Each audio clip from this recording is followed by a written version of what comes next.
Et c'est un plaisir de vous retrouver, mesdames, messieurs. Bonjour, voici les titres de ce 12h45. La microbiologie, désormais au service de l'agriculture, des recherches en microbiologie permettent de développer le maraîchage.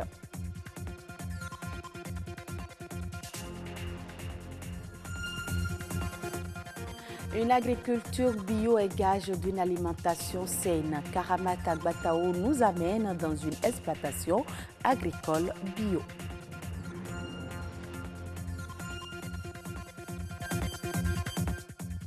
Les Béninois renouent avec le grand écran. Une salle de cinéma à Cotonou offre des moments de distraction aux populations. Les détails dans ce journal.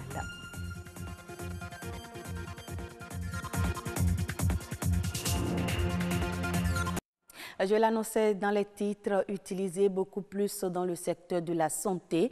La microbiologie s'implique aussi dans l'agriculture, une association qui participe à l'amélioration du rendement et de la qualité de la production agricole. Reportage Mathieu Sokenou, Armel Dosukago. La microbiologie, en français facile, c'est l'étude des êtres invisibles à l'œil nu. Lorsque nous parlons de microbes, lorsque nous parlons de micro-organismes, nous parlons de ces êtres-là qui ne peuvent pas être observés à l'œil nu. Du laboratoire à l'agriculture en passant par l'élevage, la microbiologie joue un rôle important dans plusieurs secteurs, notamment le secteur primaire. Donc, parlant de l'agriculture, il y a la microbiologie agricole. D'accord? Donc, de nos jours, pour moderniser l'agriculture, on utilise les rhizobactéries. Ce sont des bactéries, d'accord, qui sont utilisées pour améliorer le rendement au niveau des cultures. Ces bactéries agissent le plus souvent au niveau du sol, d'accord, permettre à la racine des plantes de fixer l'azote du sol. Pour augmenter le rendement de leur production, les maraîchers utilisent les fientes de volaille pour fertiliser le sol. Une pratique qui a fait l'objet d'une étude en microbiologie. C'est très intéressant parce que les fientes de volaille renferment beaucoup de nutriments qui permettent une bonne production maraîchère. Mais le problème, c'est que ces fientes de volaille proviennent d'organismes vivants, donc susceptibles de porter des micro-organismes pathogènes. Et lorsque les conditions ne sont pas réunies avant l'utilisation de ces fientes, qui sont en réalité des déchets de poulets et qui peuvent avoir été infectés pendant leur élevage, eh bien, le consommateur, à la fin de la chaîne, se retrouve en danger. Une fois le diagnostic posé, les biologistes ont apporté des solutions pour une utilisation efficiente des fientes de volaille. Nous avons posé l'état des lieux sur différents sites maraîchers du sud Bénin et nous nous sommes dit il ne faut pas s'arrêter là uniquement, il faut aller au-delà. Nous avons présence de bactéries dans ces différentes fientes-là, il faut aller au-delà. Et qu'est-ce que nous avons fait? Nous avons utilisé simplement les propriétés compétitives de différents micro-organismes pour résoudre le problème. Pour une modernisation de l'agriculture, il faut non seulement la mécanisation, mais la recherche et ses différentes branches. La microbiologie est aujourd'hui l'une de ces branches au service du développement agricole. Et nous restons toujours dans le domaine de l'agriculture. Produire une alimentation saine à partir d'une agriculture respectueuse de l'environnement. Telle est la mission de l'agriculture biologique. Contrairement à l'agriculture conventionnelle, les traitements ici sont réalisés grâce à des produits provenant de la nature. Karamata Gbatao et Igor Ayosso ont visité une exploitation agricole bio, suivant leur reportage. L'agriculture biologique. Une pratique qui entre tout doucement dans les habitudes des entrepreneurs agricoles. Sur ce site de près de 5 hectares, le bio a droit de citer aussi bien sur les produits vivriers que maraîchers. À ma droite ici d'abord, nous avions de la carotte, là.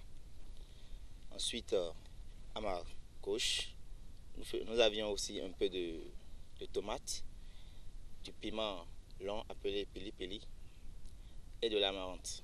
Le maraîchage se pratique fortement dans le sud du Bénin. Il joue un rôle important dans l'autosuffisance alimentaire, la lutte contre la malnutrition et la pauvreté. Mis à part les difficultés pécuniaires que rencontrent les acteurs agricoles, L'autre bête noire de ces entrepreneurs est l'aménagement des espaces. Pour pallier cette difficulté, la technique d'association de culture est de mise. Ceci pour une utilisation efficiente du cadre.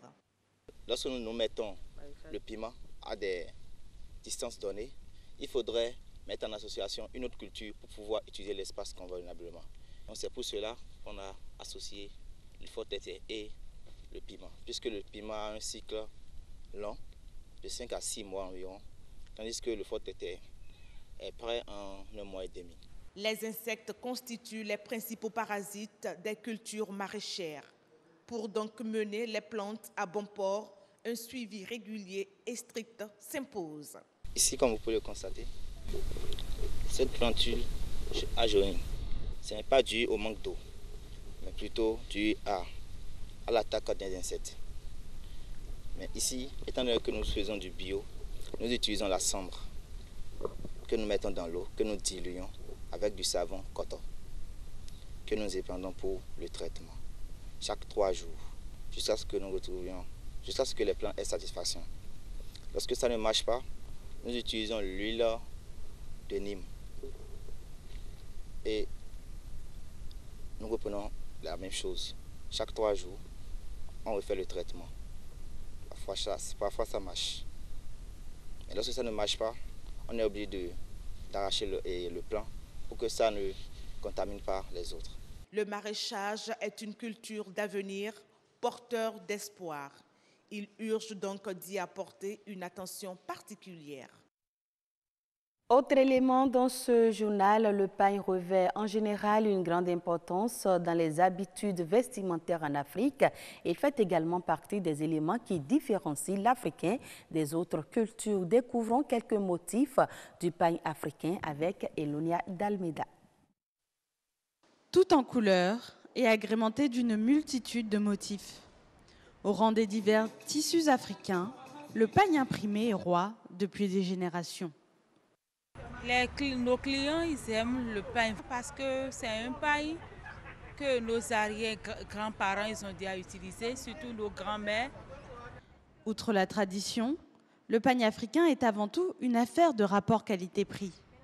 Un prix de vente qui, avec les années, s'est fortement vu augmenter.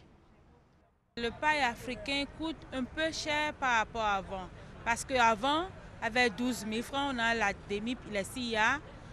Mais aujourd'hui, avec 25 000, 32 000, on a les CIA. Mais je vois que c'est par rapport à la TVA. Quand la TVA augmente, le prix des tissus aussi augmente. C'est le tissu que les gens aiment d'habitude parce que ça ne se déteint pas. Ça ne se déteint pas. Si tu portes, c'est très beau à voir et on est belle dedans. Mais si aujourd'hui le panier africain se décline dans tous les tons et sous toutes les formes, au Bénin, il est surtout un moyen de communiquer, comme en témoignent les nombreux noms qui lui sont attribués. On a des pains qu'on appelle jalousie, tu sors, je sors, ça dépend. Ton pied, mon pied, on a beaucoup de noms qu'on donne au pain. Pour d'autres, le pain imprimé, c'est aussi un symbole d'africanité face à l'émergence des vêtements prêts à porter venus des pays européens. Les pains africains représentent aujourd'hui, je crois, notre résistance parce que je crois que c'est toujours mieux de consommer local. Au lieu de toujours consommer les pains importés, nous préférons faire la publicité de nos pains africains afin de pouvoir promouvoir l'Afrique. Nous sommes des Africains, on doit aimer notre truc. Ce qu'on fait en Afrique, on doit aimer. C'est ça, c'est très important pour nous. C'est un pain qui est accessible à tout le monde, malgré tout. Parce que les clients, ils ont fini par comprendre que c'est un bon pain qui dure beaucoup et qui est à la mode, quoi. Entre tradition, moyens de communication et symboles, le pagne imprimé est une valeur sûre parmi les tissus africains. Mais tout pagne imprimé est-il véritablement africain ? Et la question reste posée. Les amoureux du cinéma renouent avec une habitude longtemps délaissée. À Cotonou, suivre un film sur grand écran plutôt dans une salle de cinéma est désormais possible. Mathieu Sokenou et Patrick Adjagbodjou nous proposent un reportage à cet effet. On est venu voir un film pour enfants, Paddington, je crois, c'est ça? Oui, Paddington 2. Voilà, Paddington 2. Ben, moi, c'est la première fois que je viens, mais elle est déjà arrivée avec des copains à elle. Et elle s'y est plu. Comme cette maman et sa fille, plusieurs enfants, accompagnés de leurs parents, viennent suivre tous les week-ends un film projeté sur grand écran dans la salle de cinéma Canal Olympia de Wologede à Cotonou. Les parents viennent ici avec leurs enfants. Quand les enfants viennent ici, ils sont déjà tellement contents de voir d'abord la salle, les images et tout. C'est très intéressant de suivre une séance cinéma et de pouvoir manger du popcorn. Ça déstresse beaucoup, c'est intéressant. Au Bénin, la projection sur grand écran retrouve un second souffle et progressivement, les cinéphiles renouent avec les salles de cinéma. Nous avons du contenu de tout genre. Nous avons des films européens, des films américains et également des films africains. Et les week-ends, nous proposons notamment à 11h et à 14h des séances pour les plus jeunes, pour les tout petits. Et tout le reste de la journée, c'est des films pour la famille et des films d'action, des films de tout genre où tout le monde peut facilement se retrouver dans les programmes que nous offrons. Se rendre dans une salle de cinéma pour suivre un film a longtemps disparu des habitudes. Mais aujourd'hui, c'est possible. Paddington 2, c'est le nom du film que viennent de suivre ces tout petits et leurs parents. Place aux émotions. C'est la deuxième fois de la semaine que je viens. D'accord. Je vais revenir la prochaine fois parce que j'ai aimé. Bon, ça fait une émotion bizarre. Mais je suis aussi content. C'est bien pour se détendre, c'est bien pour les enfants et c'est très ludique, ça fait évoluer la réflexion. Donc c'est des activités qui, si ça peut se développer encore, puisqu'on en avait, mais ça a disparu à un moment donné. Donc si ça peut reprendre, ce serait bien pour notre pays. Le regain d'amour observé pour la projection sur grand écran suscite l'espoir de voir le cinéma béninois sortir de sa léthargie. Hors du Bénin, l'Égypte lance le plus grand projet de traitement d'eau de son histoire, un projet estimé à près de 4 milliards de dollars. Selon le président égyptien, le pays doit conserver sa part du Nil, mais aussi l'utiliser au maximum.